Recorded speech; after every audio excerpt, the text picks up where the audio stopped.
This is Combat Mania on the Undetermined Podcast Network.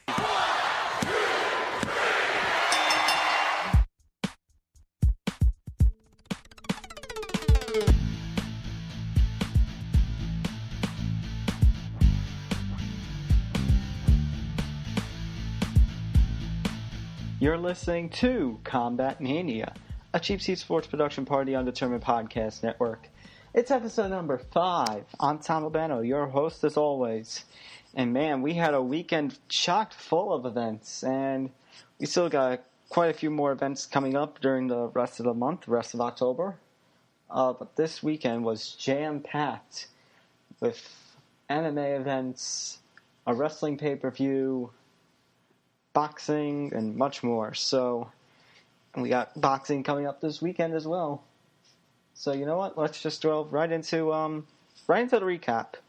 So let's just get right into it, and let's start with the world of MMA.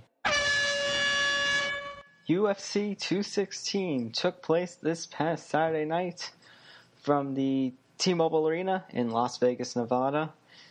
Throughout the show, the UFC had a number of tributes to the city of Las Vegas, the Vegas Strong campaign of sorts, and they had Vegas Strong t-shirts. The ring girls were wearing them. Quite a few other people were wearing them, and they're selling them on the UFC website, and all proceeds, 100% of the proceeds are going to go to charities and help benefit victims of the Las Vegas shooting, help the Las Vegas community get back on its feet. And part of what UFC 216 looked to do was to get the Las Vegas community back on its feet. So let's just get right into the UFC 216 recap.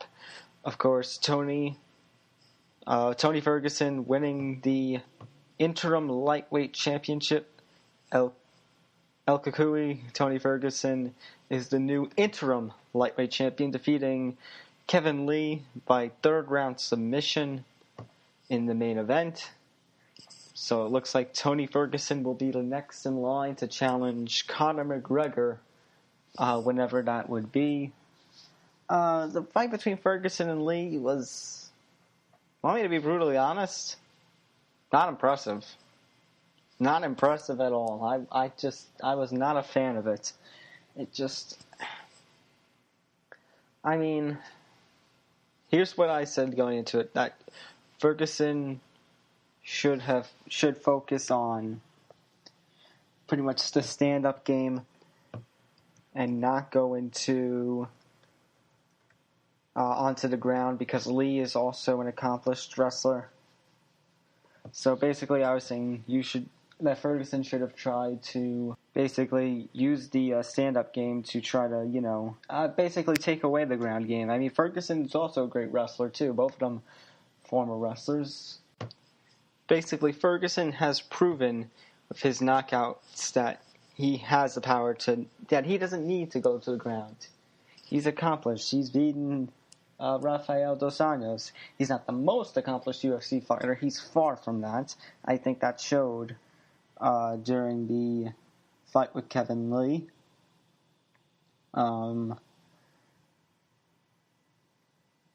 Basically, the first round was wasn't seem to be much happening in the first round. In fact, actually, Tony Ferguson got dropped in the first round. He had to get back up. He got into the mount, but basically, Lee, the second round, Lee got tired. Lee was tired, and basically at that point, after not only working on the feet, but overpowering Lee on the ground is what I should say. Ferguson just proved that he could endure. He had the chin, and he was able to have more stamina, and basically was able to work over Lee. And then, he got taken down by Lee, but eventually he ended up getting a submission. It was weird. It was like, I thought maybe he was trying to get into like the full guard or something, but the placement of his legs and his feet, Ferguson managed to lock in a triangle choke around the neck. That was, I had to admit, very smart.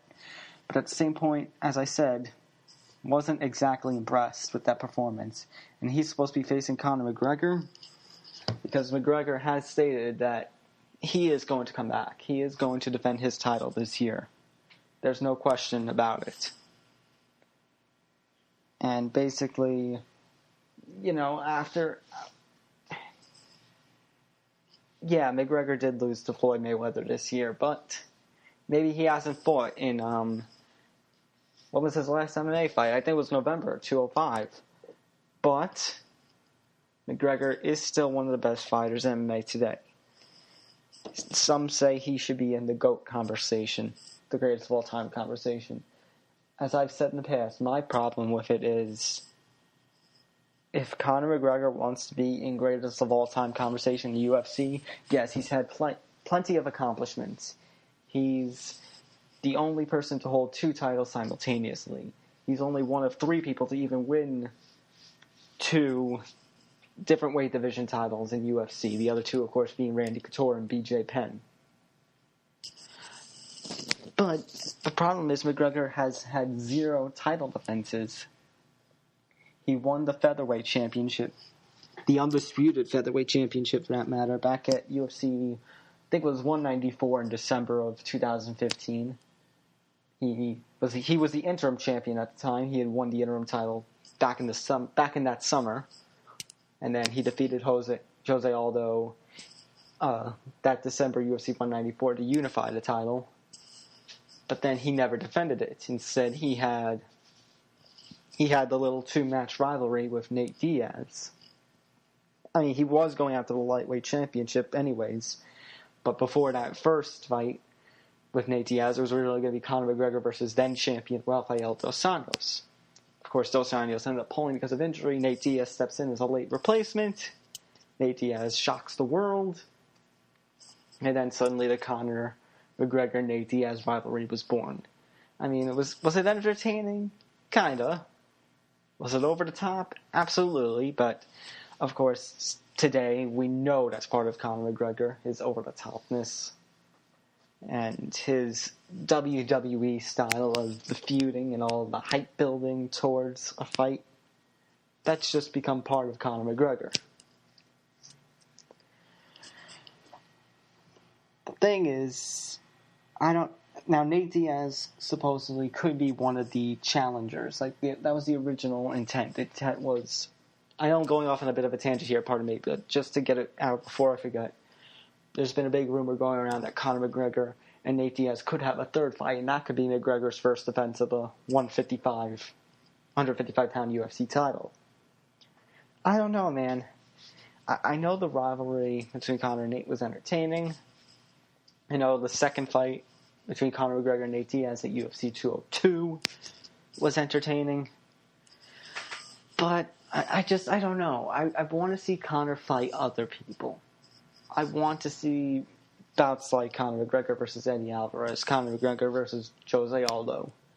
I don't want to see another rematch. I don't know if I want to go for a trilogy bout. And besides, Nate Diaz hasn't fought since that second Conor McGregor bout.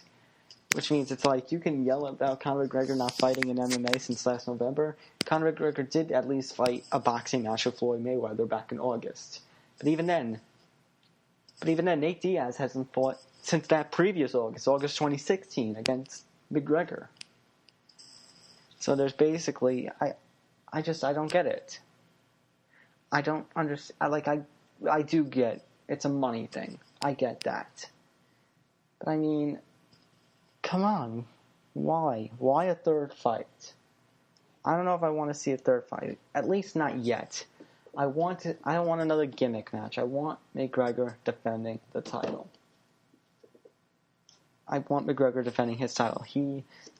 As I was going on, McGregor won that featherweight title in December 2015. He didn't defend it once. As I said, he had an 8 Diaz rivalry, and then he went after the lightweight title. And then 2 weeks after he won the lightweight title, they stripped him of the featherweight title because there was a whole mess. It was so weird. It was basically like one division's problem caused another division to fall. It was the weirdest thing ever. But basically, Conor McGregor was stripped of that title due to inactivity. Jose Aldo had become the interim featherweight champion, and Aldo was promoted back to the undisputed world featherweight champion in the UFC. And then, of course, Jose Aldo ended up losing that to, this past summer at 212, to then interim champion Max Holloway. But basically, as I was saying, I want to see Conor defended against other people. Only thing is, as I was hinting at before, I don't know if Tony Ferguson... Like, Tony Ferguson, I give credit to. As I said, he's beaten Rafael dos Anjos. He's had his share of, great moments. He is the former Ultimate Fighter winner, but on the level of Conor McGregor, I don't think so. I really, really don't think so. I think...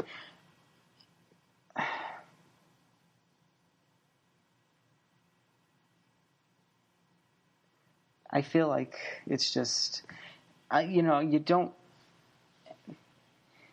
I'm trying to figure out how to word this, because I want to give credit to Ferguson, but I think he'll have a fair showing against McGregor, but I think Conor's just going to dominate him. It's like, I don't want to take Conor's words, but basically I feel like this could be a Mystic Mac fight where, one round, if not 2 rounds, and like inside 2 rounds, and that's going to be it. It's basically all that I feel like McGregor is going to be able... McGregor is going to be easily able to take off Ferguson, but then after that, who would be next? Could it be, Nate Diaz again? I don't know. Like I said, will Nate Diaz even fight again? Nate Diaz... It's all this thing about the money fight, and I just got to get this off my chest. The money fight, I get it, because promoters could love it because, easy way to make money, easy for pay-per-view.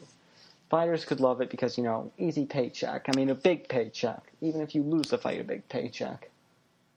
But come on. Conor McGregor has been inactive in MMA for the last year. That lightweight division for the last year has basically been fucked. And before that, it was the featherweight division because the current champion wasn't defending. And so it's like, what are we doing? And it's not like, there was an injury of some sorts. It was because of inactivity. So this is why I'm thinking, as much as I like Conor McGregor, I like his style, I like his humbleness, I like his charisma, I like his abilities. The problem is he's not defending the title, and thus I can't put him in the GOAT conversation. I can't. He's got to defend the title at least once. He has to. And plus, you know what they say, whether it's boxing, UFC, even professional wrestling.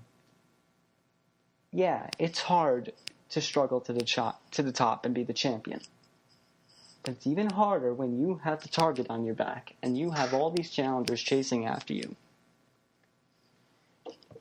Conor needs to defend the title. There's no other way to put it.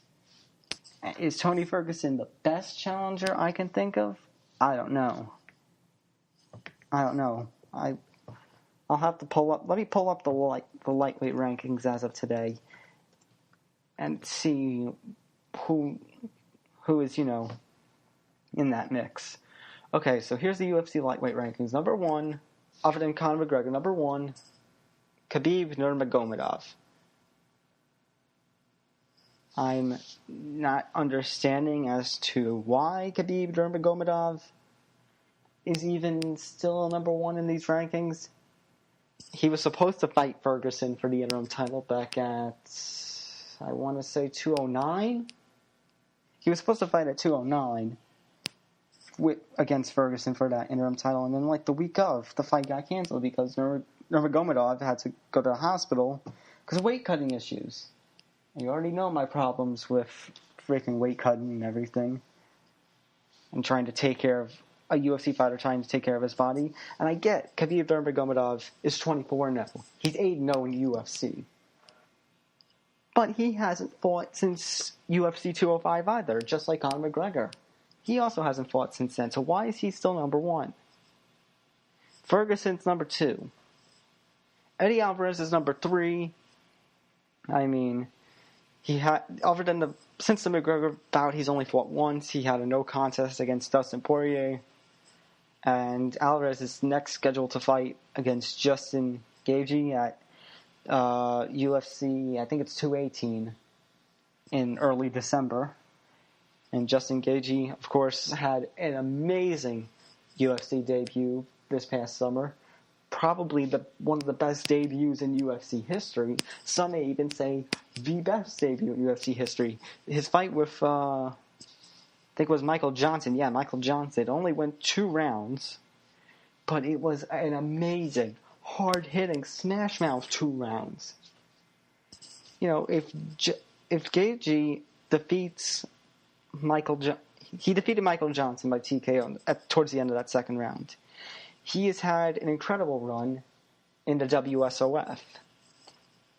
And now he's 1-0 in the UFC. And he's 18-0 overall. If he defeats Eddie Alvarez, who is not to say that Justin Gaethje isn't worthy of a title shot? Because I think he would be. If he beats Eddie Alvarez, I don't know what Nurmagomedov's doing. There's something's got to happen with Nurmagomedov because he does not deserve to be ranked that high, and he does not deserve to have a title match next after being inactive for this long. Especially considering the champion still also hasn't defended the belts yet, and Ferguson just became the interim champion. Ferguson, like I said, just became the interim champion. I don't understand why Ferguson isn't number 1 in the rankings. Why is Khabib Nurmagomedov still number 1? That baffles me. So I think if Gaethje wins, he should be next in line for a title shot. Especially if McGregor ends up defeating Ferguson and keeps the undisputed lightweight title for the UFC. I think it should be Gaethje. As long as Gaethje can win against Eddie Alvarez at 218. And then, of course, going down the rankings, Michael Johnson, Anthony Pettis. Anthony Pettis is actually fighting Dustin Poirier on November 11th. So basically, you have all this talent in the lightweight division. Edson Barboza too. Michael Johnson needs to get back on winning ways. Pettis, I feel like he just got back. Yeah, he was in the featherweight division. He just got back to the lightweight division. He needs to get back into things, and hopefully he can with this fight against Dustin Poirier. Or for Dustin Poirier to wait, he can use the Anthony Pettis fight to show why he should be a top 5 fighter. But as I was saying, basically you have all these fights, all these fighters, and essentially the division has been fucked because the champion hasn't been defending. The supposedly number 1 ranked Khabib Nurmagomedov hasn't fought.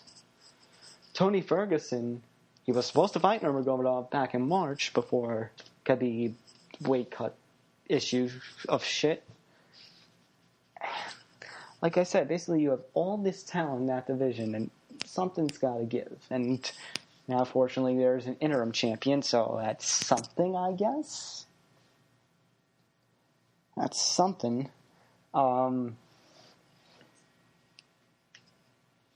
But hopefully, Conor has said he wants to focus on his UFC legacy. So you know what? I'm going to give him the benefit of the doubt. Here's the chance. It's time for Conor McGregor to defend the title. It's time for him to face off against Tony Ferguson. As I said, is Ferguson arguably the best competition for McGregor? Who knows? But Ferguson, at the end of the day, is the interim lightweight champion. He is who McGregor should face next. Not Nate Diaz, not Khabib Nurmagomedov, Tony Ferguson. After, if McGregor beats Ferguson, as I think he will, within a round or two, then maybe we can talk about Nurmagomedov, although I think Nurmagomedov should have one more fight before. Like, he needs a contenders match. Like, if they're not willing... Like, here's something crazy coming off my head. If, let's say, Gaethje beats Alvarez, and let's say McGregor beats Ferguson, and McGregor's the undisputed champ. But they're not sure if they want to give Gaethje a title shot yet. What you could do, and the same thing about Nurmagomedov, because Nurmagomedov's been calling out McGregor for the longest time. So let's say if Gaethje beats Alvarez, McGregor beats Ferguson, and Nurmagomedov's going to come back to action, and he's done with his weight cutting, and he's figured himself out, and stays in the lightweight division. What I think could be possible, if you're not willing to give Gaethje the title shot yet, would be, say those things happen, as I said, happen, you put Nurmagomedov and Gaethje against one another in a contenders match. And then the winner faces Conor. That's what I think should happen. That's honestly, I think, the best solution for that, because it's just, because Conor is the money guy, and then you have this lightweight division where it's filled with talent, and everyone's calling out McGregor, but everyone needs to prove themselves, and we need to see who is the best of the best in that division. And then you got guys like Nurmagomedov and Nate Diaz, who people still want to give title shots to, although they haven't fought in the longest time either. Basically, as I said, that division has been fucked for the longest time, but I'm glad that things are finally starting to change, it seems. And here's... Oh, by the way, the situation I refer to, like, where one division's dominoes basically collapsed, and it caused another division to fall too, here's basically what happened. So, back at 206, this was in December 2016, the original plan for that show was Daniel Cormier versus Anthony Rumble Johnson for the light heavyweight title. Cormier had to pull due to injury in late November, however. I think this was the day of the UFC event where they announced Conor McGregor was stripped. It was that or the day before it.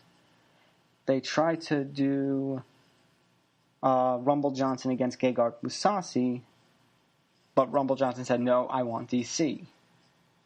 So then a featherweight bout between Max Holloway and Anthony Pettis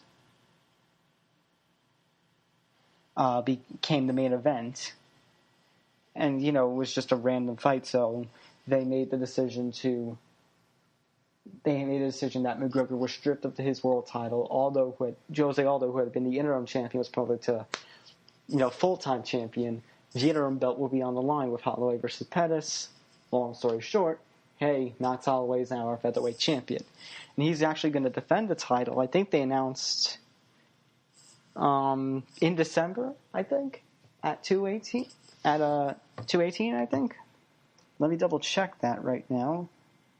Yeah, UFC 218, Holloway Edgar, which I'm actually excited for. I like Max Holloway. I think he's one of the best fighters in UFC today. Frankie Edgar I've liked for the longest time, and he's also a big New Jersey guy. So I gotta give credit. I want to see that fight happen. I'm very anticipating of that fight. But of course, as much as Ferguson and Lee were the main event, most people at UFC 216 looked forward to the co-main event, Demetrius Johnson versus Ray Borg. Johnson, with a 5th-round submission, retains his title.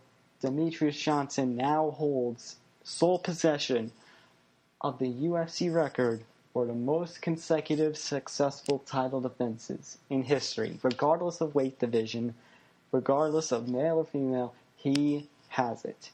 He has had his 11th straight title defense. So, a big hats off to Demetrius Johnson.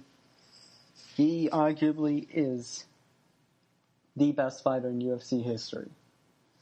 I mean, I think he's shown now he is worthy of that number 1 pound-for-pound best in the world ranking.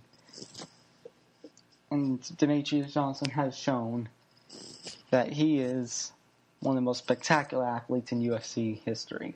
Today, history, everything UFC. I mean, you can argue, Well, the UFC flyweight division isn't exactly the strongest, and you can be right about that. It isn't the strongest, but I mean, it takes a lot to be, to have 11 straight title defenses. Just stating the truth, it takes a lot. 11 straight title wins. Demetrious Johnson, it's incredible. And I mean, he just, credit where it's due. Ray Borg had an absolutely fantastic fight.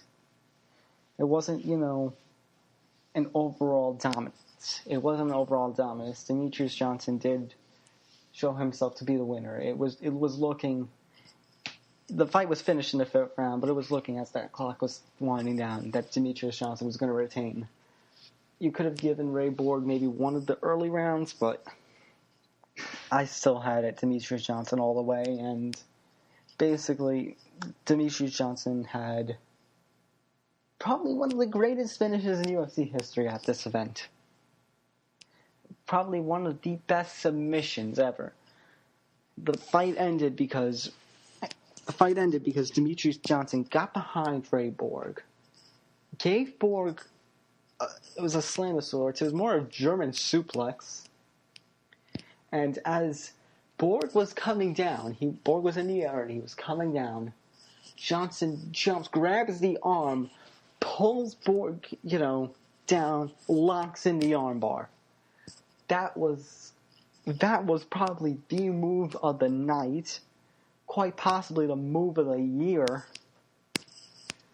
And Borg tried so hard not to tap out. It was like one of those professional wrestling style things where he was straining, he didn't want to tap, he was fighting it, but then after like 10 seconds finally tapped. So, Demetrious Johnson, my hat goes off to Ray Borg. Incredible performance. But Demetrious Johnson, man, that was awesome. UFC 216 also was scheduled to have a big heavyweight bout between Fabricio Werdum and Derek Lewis, but the day of the event, Derek Lewis pulled. Apparently his back was acting up. And say what you want, what was his back really acting up? We don't know. I mean, Derek Lewis did, retire supposedly back in June, and then unretired 2 weeks later. But supposedly Lewis woke up, couldn't move because he was in such pain. His back was killing him. I mean, I don't know, man.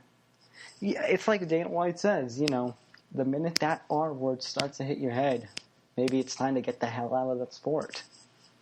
I mean, if you're struggling to move, like back pain from a previous injury, basically, his back flared up, and he couldn't move. Like, if it's affecting your body that bad, and, you have a family to take care of and everything, maybe it's time to step away.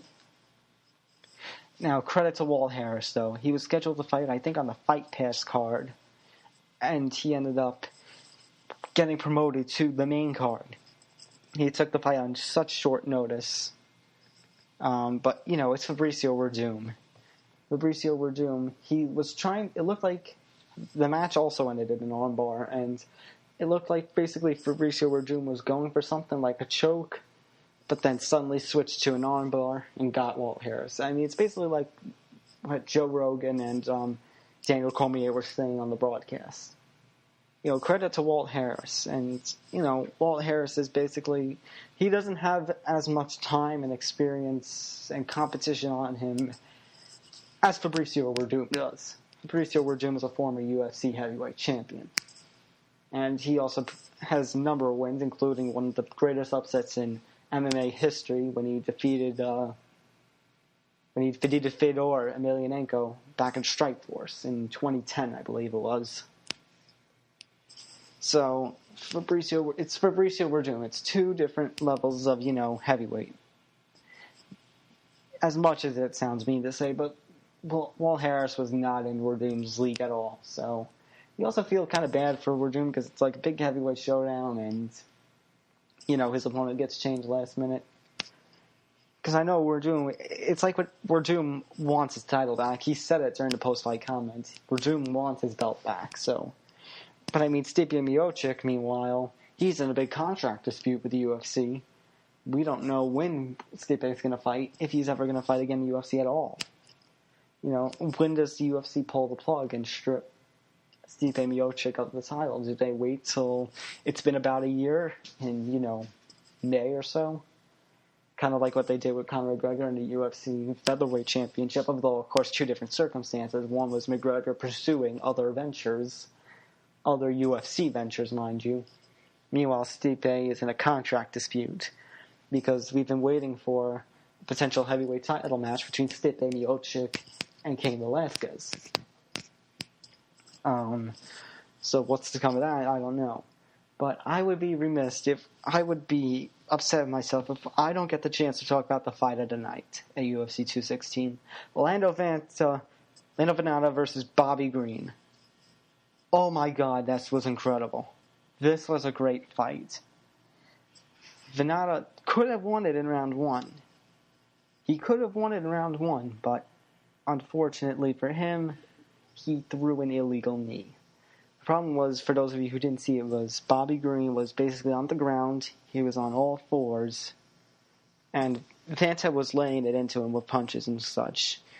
And then suddenly he stops. He throws a knee. And then, I guess Vannata thought maybe he had won. I don't know why he threw the knee. He was just, I guess, maybe so synced in there to get the win. He was, so focused. Like he maybe lost, when you're focused, you're just focused on what you're doing. Everything seems slow motion. The clock disappears, time disappears, the crowd disappears, everybody else disappears. He was just looking to get the finish. And he ended up throwing a knee to the head of Bobby Green. And Bobby Green was down on all fours. Bobby Green, he struggled a little bit, but he actually got back on his feet pretty quickly, though, and he was able to continue the fight, but Vannata got 1 point deduction for throwing an illegal knee. So, as I said, as much as it was focused, and he was just trying to get the finish, maybe, I don't know,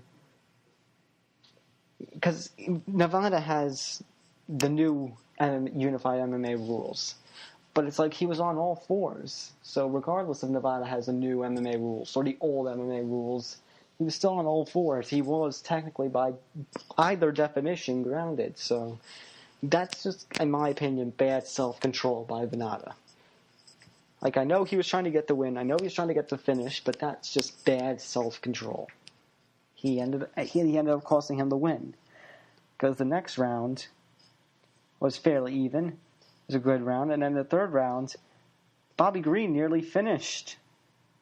Vannata with some hard shots towards the end. But it was like those rounds, like I said, it was the new MMA rules, so this whole thing of what's a 10-9 round, what's a 10-8. I guess they allotted two of the judges, or one of the judges, gave Vannata a 10-8 round in the first round, but of course that actually ends up being deducted to a 9-8 because of the 1 point deduction that happened in round one with Vannata throwing the illegal knee. So, and then of course Bobby Green nearly finished Vannata in the third. Does getting the near finish count as a 10-8, even if most of the match was, close or not particularly, getting close to a finish, but like those last few seconds, if in the last few seconds a fighter nearly gets the finish, even if after most of the round he didn't come close to a finish, is that technically a 10-8 round? That's a judge's thing, and of course, as I said before, I'm not a fan of the whole 10-point must-scoring system. It's stuff like this. It's shit like this that makes it all confusing, and it makes people dislike it. That, and of course, in boxing, the Adelaide Bird situation during the Gennady Golovkin-Canelo Alvarez fight. It baffles me. But if I was doing it Pride style, where I was just choosing a winner based on what I saw, I'd agree that it was a draw. The fight was ruled a split draw, and I couldn't be in any more agreement. It absolutely was a split draw.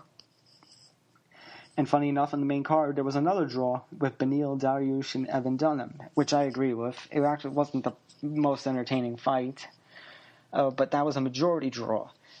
And UFC 216 actually made history because the only other event to have 2 draws on the card, you would have to go back to September of 2001, UFC 22. And, just for the fun of it, just for shits and giggles, let's take a look. Wait. Oh, this thing I have is wrong. UFC 22 took place in 1999. Who put September 2001? Who was this? What site was it that did that? Let me see, because I did a search. Give me a second here. Uh-oh. Did my computer freeze? Oh, there we go. I thought my computer froze for a second. This was MMA Junkie. That's USA Today. Wow. That's a bad fuck-up, USA Today. But UFC 22 was the last time that there were 2 draws on a UFC card. On this card, the 2 fights that went to a draw were Tim Lajcik versus Ron Waterman, and Jens Pulver versus Alfonso Alcaraz. Funny enough, Jens Pulver versus Alfonso Alcaraz, initially Pulver had won the bout. However, the decision was later overturned to a draw, and that fight wasn't televised.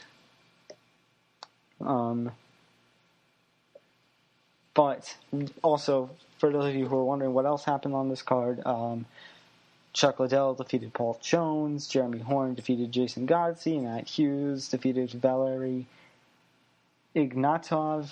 It was a lightweight bout because there was no such thing as a welterweight division at the time. Of course, Matt Hughes, a famous welterweight.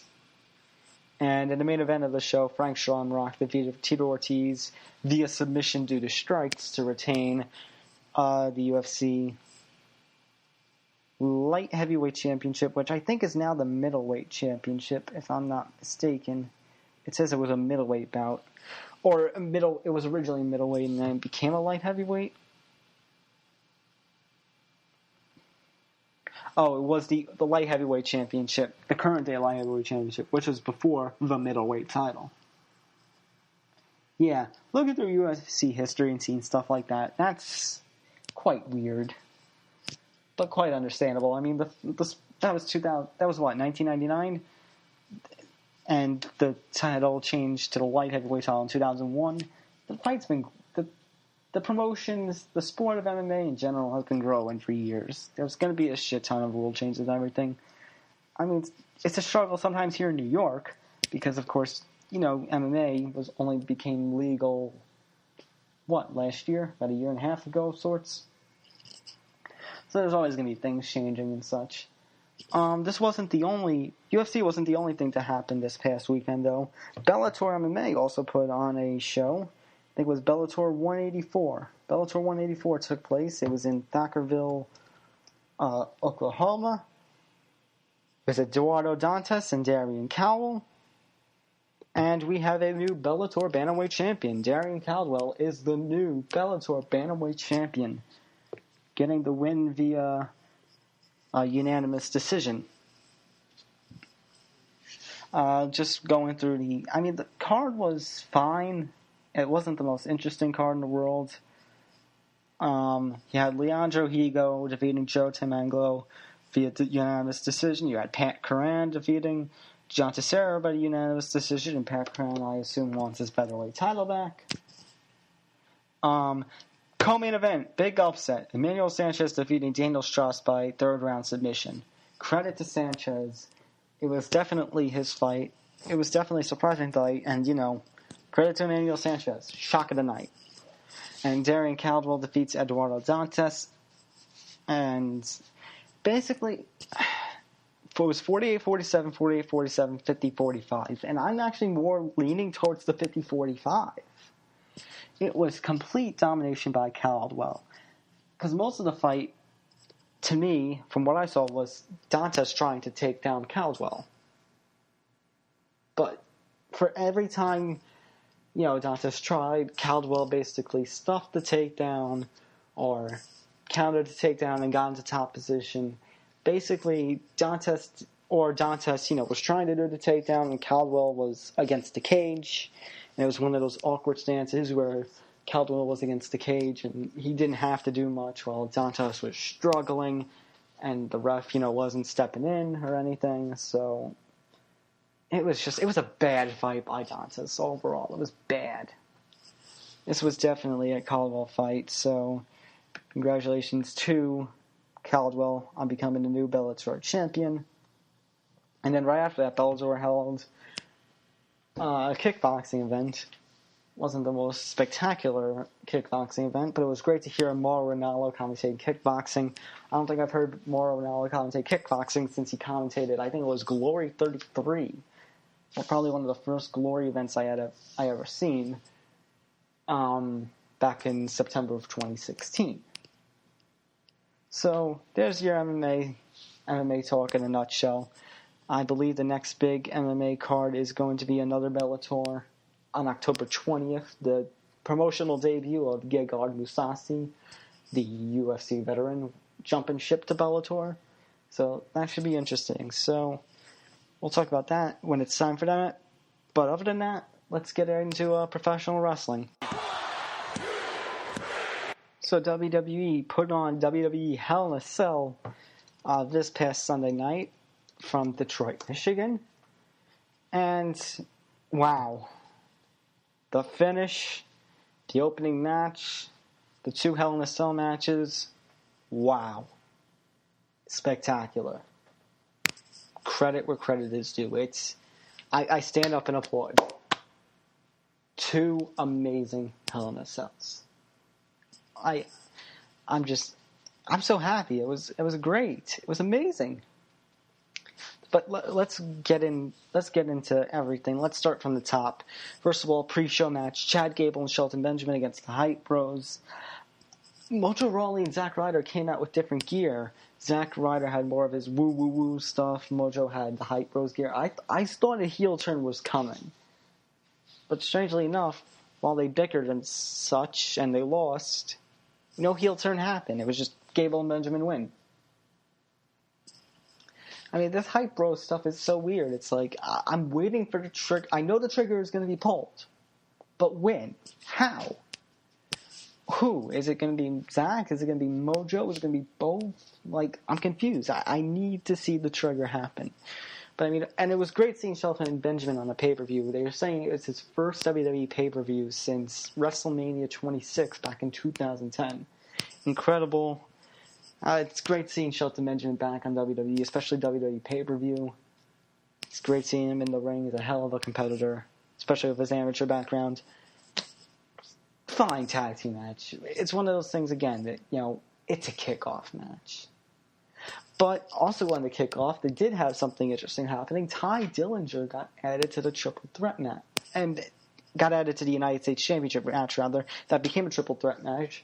That made me so happy.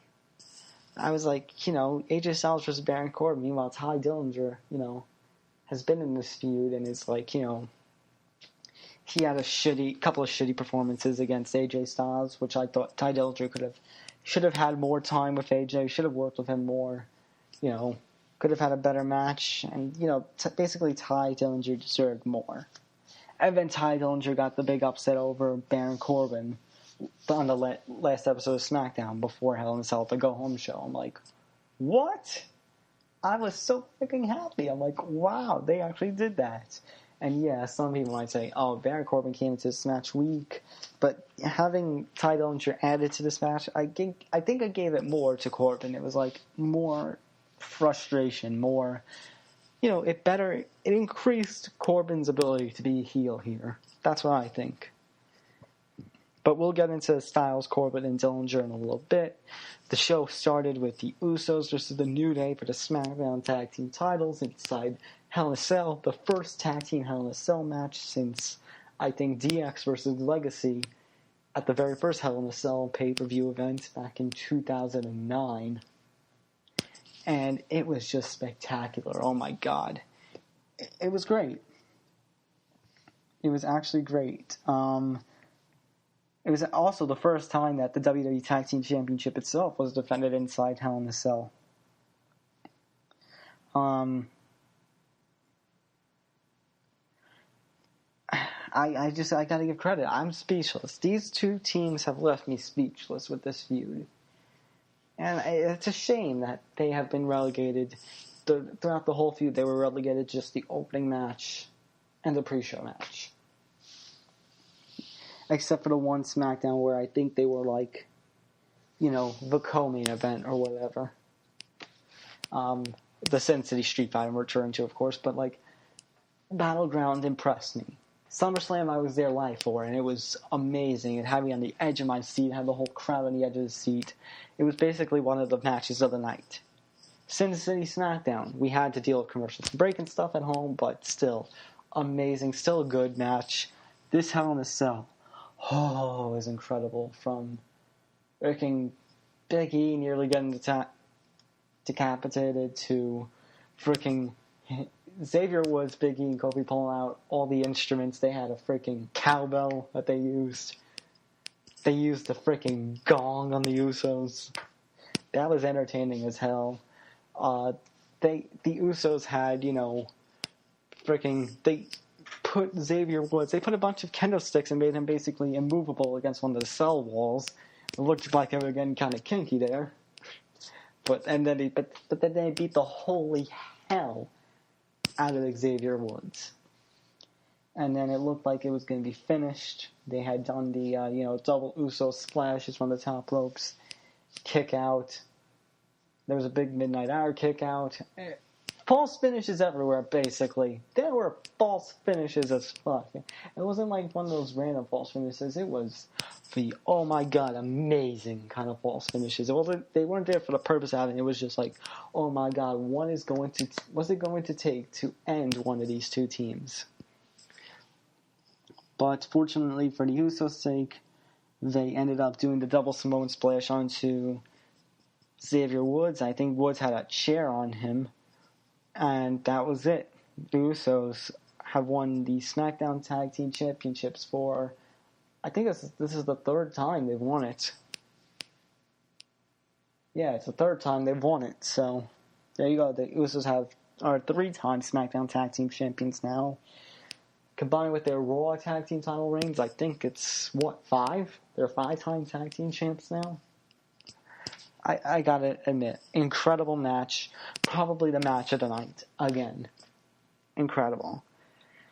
Then, things got a little down. I mean, it was Randy Orton versus Rusev, and it was like, meh. It was a match. That's all I can say. And the finish was kind of cool. Could have been cooler. It was Orton doing the RKO, or attempting it. Rusev countered, nearly locked in the Accolade, which would have been fucking amazing. But as Rusev was going for the Accolade, Orton countered again and hit another RKO. Basically building the RKO up to fuck. It was like RKO, basically protecting the RKO. Which I felt bad for Rusev because I'm like, oh my god, if he had locked the Accolade in, that would have been amazing.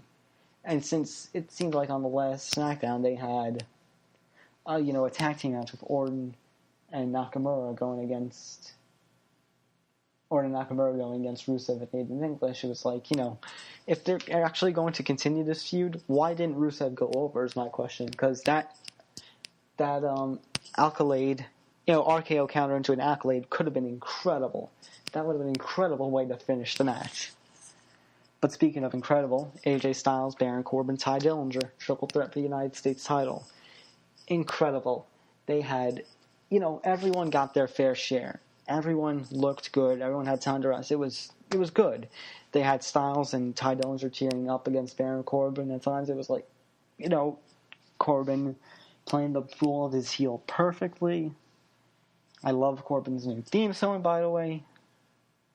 The match ended with Styles performing the phenomenal forearm in Dillinger. Corbin kicked Styles out of the ring. He pinned Dillinger.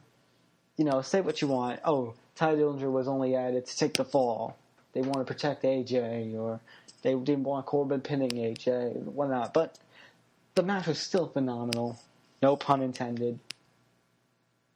And Baron Corbin is the new United States champion. And it's good to see Baron Corbin getting this little, we heard about the backstage treatment of Corbin. We heard Corbin had heat on him. You can say what you want about the SummerSlam match with Cena, but it's great to see Corbin, and say what you want about him on social media, but it's great to see Corbin win the United States Championship and have this success. This was a thumbs up for me. Natalya defending the SmackDown Women's Championship against Charlotte was next. A disqualification finish. I'm one of those who I hate disqualification finishes. It's like one of those things where it could have been, if done right, could be well. I don't know what they're going for next with the SmackDown Women's Division, but it's one of those things where it's like it can't end here because Natalya getting the DQ against Charlotte's just no. Although it is quite funny to see Charlotte in the babyface role here. They faced off for the NXT title. And they faced off for the then vacant NXT Women's Championship. Charlotte was the heel going into the match. And they faced off for the Raw Women's Championship last year. Charlotte was the heel going into the match. It was funny to see Natalya be the heel and Charlotte be the babyface here. It definitely, it showed that these two could adapt over time. It wasn't the worst match. It was just, I'm not a fan of disqualification match. I mean, no disqualification. I'm not a fan of disqualification finishes in title matches. But maybe if they can do it right, something good can come of this. WWE Championship. I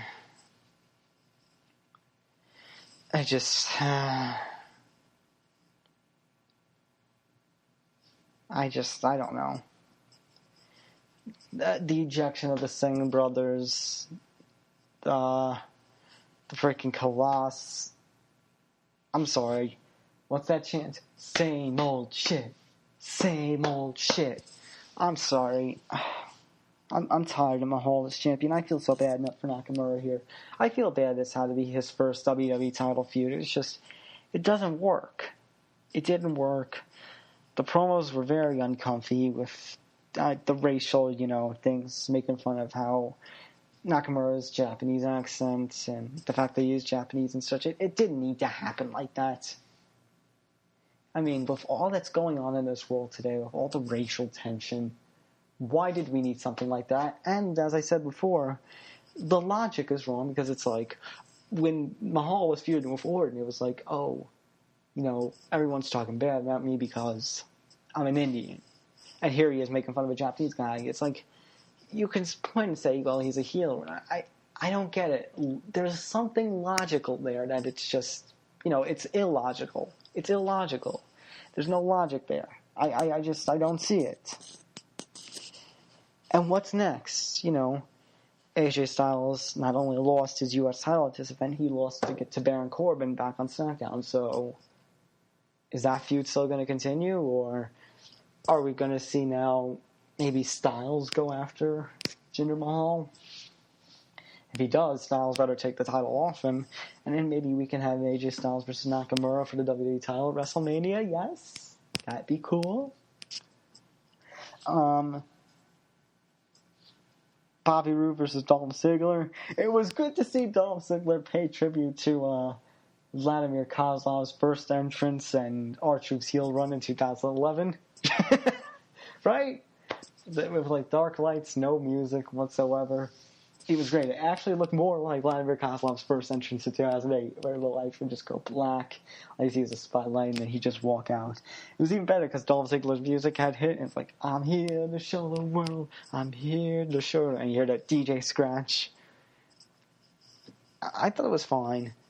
The ending was kind of weird with the roll-ups. Rude won by holding Ziggler's tights, which actually kind of was revenge, and it's like, I could see it actually working because Ziggler did hold the tights on the attempt right before Rude won, and then after that Ziggler hit him with Rude with a zigzag. So I'm interested to see what they do with that. But then the main event is the Falls Count Anywhere Hell in a Cell between Kevin Owens and Shane McMahon. I'm glad they picked this to main event. I will say that. I wasn't too thrilled with Usos and New Day being relegated to opener, but I am happy this match closed the show.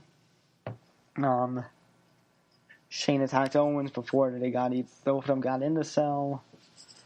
They fought around the ring. Shane used bolt cutters to open the door and get out of the cell. They were doing they teased a sort of announce table spot. They teased one of them getting thrown off it, and then they climb down on the side. It's like understandable because, they don't want another Mick Foley thing happening, but I understand why some fans are upset because they were teasing it for so long. Like, they were battling on top of the roof of the cell, and it's like, either that cell is going to give away, or basically it looked like something bad was going to happen. And it's like, when the pop-up powerbomb hit, it was like slow motion for me. I'm like, oh shit. Because I'm thinking, what if that cell roof breaks and both men go crashing through it? It's like, that would have been disastrous. But thankfully both men are okay. They tried to go down the cell wall. Shane knocked Owens off of the side of the cell wall, and Owens fell through the announce table. Shane then put Owens onto another announce table, did his whole leap of faith from the top of the cell. Shane is one crazy motherfucker. And then, of all things, Sami Zayn appeared, pulled Owens off the table. Shane fell through the table. Zayn placed Owens on top of Shane. Owens got the pin in the win. Sami Zayn turns heel. And it's one of those things where it's like, now that I think about it, I shouldn't be so surprised because he and Shane had little run-ins of, like, Shane didn't want to listen to Sami Zayn about be wary of Kevin Owens. Sami Zayn... it's shocking. It was shocking to me because Kevin Owens and Sami Zayn, yes, they've been friends for the longest time. They were ROH tag team, but they were an indies tag team. But, they also started their little rivalry on the indies, the original betrayal of Sami Zayn by Kevin Owens. And, but these are the two, fight forever. Fight forever. You would expect that maybe they were going to fight forever, but they've reunited. This is incredible. And the promo from Sami this past SmackDown, explaining of why he turned heel, it was filled with logic, it was filled with emotion, it was amazing. Some of Sami's best mic work yet. I like this. I anticipate where this is going to go. This I can't wait. This is going to look fun.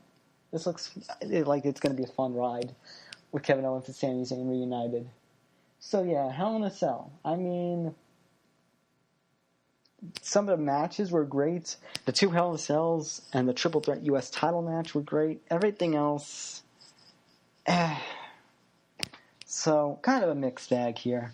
I don't know if you can actually compare it to No Mercy because yes, while those two were held 2 weeks apart from each other, SmackDown didn't have a September pay-per-view. Raw actually isn't going to have a December pay-per-view right now. Only things scheduled for December for professional wrestling and WWE for a pay-per-view is I think it's around December 17th, like the week before Christmas. WWE is going to do the Clash of Champions pay-per-view. That this year is going to be a SmackDown production. And of course, in 2 weeks' time, TLC Raw is going to be a Raw production. That's 2 weeks' time, or a week and a half, rather. So it's going to be interesting. Maybe it's more for those of you who do your little comparisons for pay-per-views and such. It might be more logical to not do one for September, not do one for December. Do for this one for Hell in a Cell, compare it with TLC. Because, of course, then in November, we have the Interpromotional Survivor Series pay-per-view, one of the big four, which I can't wait. And, of course, that's also going to have the night before. It's going to have NXT War Games. I really can't wait for NXT War Games.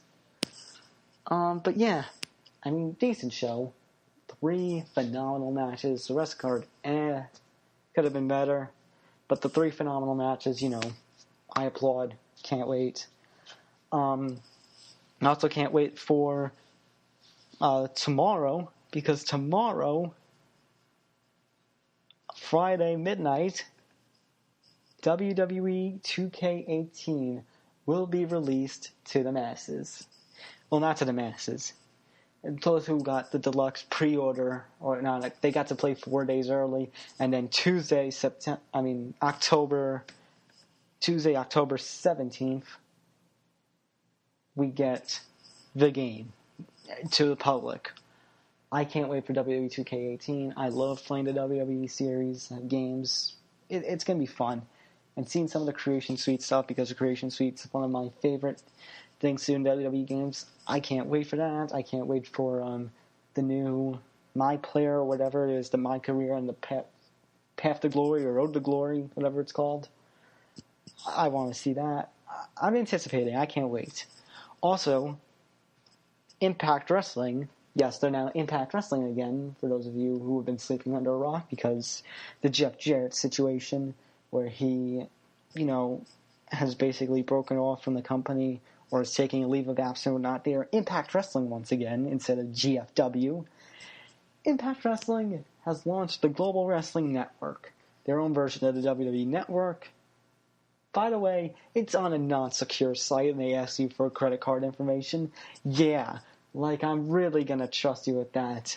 Something like a WordPress site. Something like Cheap Seat Sports. It's like, I probably have more fucking security. My site probably has more fucking security, if not as equal as TNA's or Impact Wrestling site. Whatever you want to call it. TNA, Impact, GFW, whatever it is. It never ends with that company. Like I said, it's that cockroach where, they can't get killed. No matter how much shit you do to it, no matter how much shit it gets in, for some reason, it just doesn't die. I don't want to see it die because, of course, that means lost jobs and everything. But still, it's like, how much longer before you give it the old Yeller treatment? I'm sorry, this is just, wow. How much more can this take? But that's going to do it for pro wrestling news. Let's just delve a little bit into boxing. So I'll admit, I didn't get to watch much of this fight because of a busy weekend, but Anthony Crawler versus Ricky Burns did happen this past Saturday night. I got to see some snippets of it, but Anthony Crawler did end up winning via unanimous decision. In the end, it was a 3-judge unanimous decision. Crawler won 116-113, 117-112, and 116-114. Basically, many people either had a draw or Crawler winning. Everyone unanimously agreed that Burns didn't do enough to get the win. From what I saw, Crawler was busier. Crawler threw more punches. Burns did make Crawler miss and get some cleaner and accurate punches, but Crawler, of course, was the busier fighter. It's kind of like, to me, the Golovkin-Canelo situation, where it's like, yeah, there were some rounds where basically, and throughout the fight, I could see Canelo maybe landed cleaner, more accurately punches, but, like Golovkin's shots, Crawler's shots they came more often, and to me, they had more power behind them. So that's why I also, I'm fine with the decision that Crawler ended up getting the win. Crawler definitely thought he had done enough. Burns thought he did enough as well. For Crawler, this is big because this breaks a 2-fight losing streak. Of course, he had just lost his WBA lightweight championship to Jorge Linares back in September of last year, and then this past March, he lost the rematch, both times by unanimous decision. For Ricky Burns, it's a bit of a blow because this is now his second straight loss.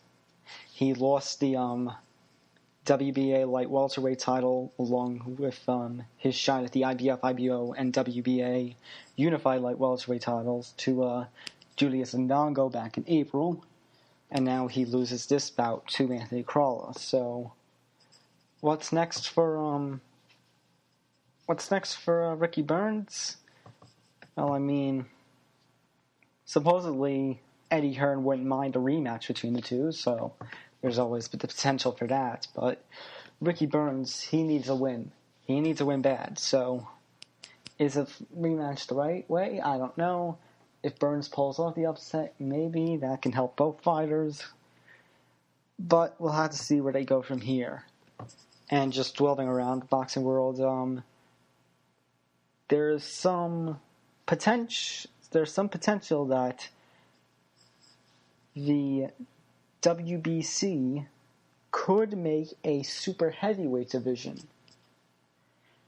Here's the quote directly from WBC President Mauricio Suleiman. Yes, we are starting the process to study the data statistics regarding heavyweights.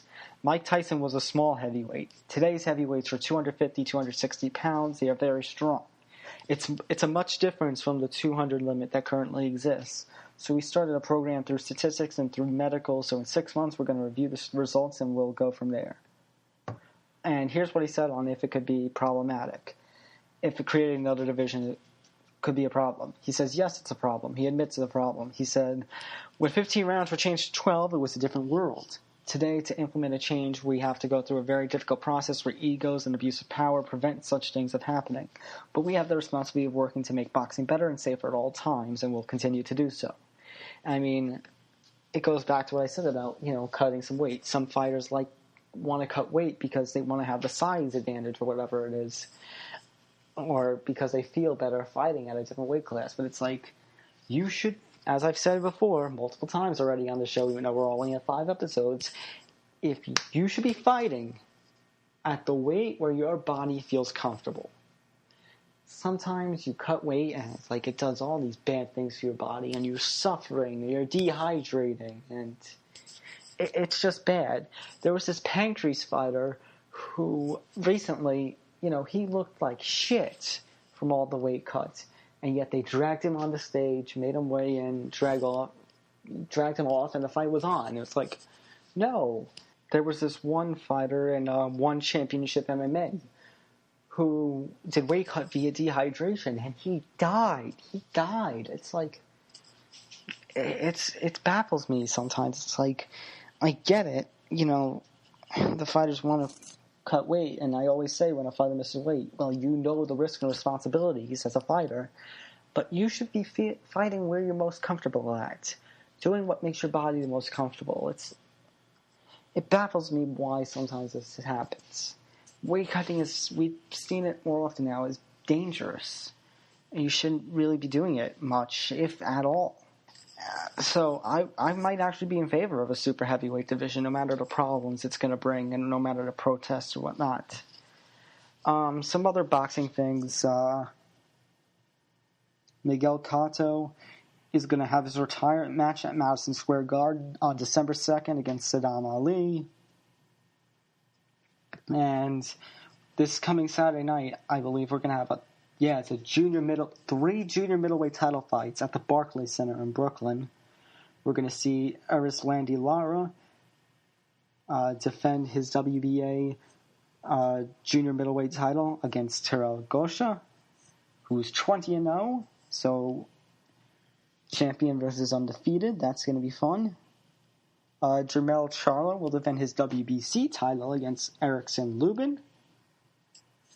It's going to be an undefeated champion against an undefeated challenger.